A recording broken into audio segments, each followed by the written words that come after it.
खरं तर अपयश म्हणजे शेवट नसतो.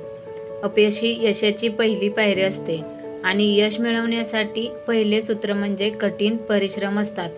जखमा शिकवतात आणि वेदना घडवतात. रडणं कमजोर नाही, पुन्हा उभं राहणं ताकद आहे. जो थांबत नाही तोच खरा जिंकतो. म्हणूनच अपयश स्वीकारा आणि पुढे चला. प्रत्येक यशाच्या मागे एक तात्पुरतं अपयश येतं आणि मन खचून जातं.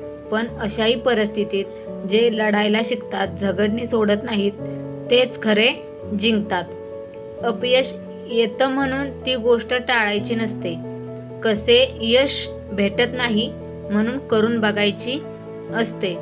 खरं तर जीवनात चुका, अपयश आणि नकार हा प्रगतीचा भाग असतो.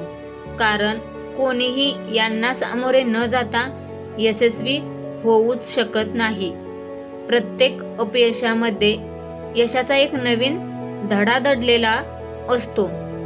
म्हणूनच मित्रांनो, ज्यात फार प्रयत्न करावे लागत नाहीत, त्रास सोसावा लागत नाही, अडचणी येत नाहीत, असं कोणतंही काम किंवा यश हे मिळवण्याच्या लायकीचं नसतं. त्यामुळे मित्रांनो, अपयशाला कधीच घाबरू नका. आपल्या कामामध्ये सातत्य ठेवा. एक ना एक दिवस तुम्ही अपयशावर मात करून यशस्वी नक्की व्हाल.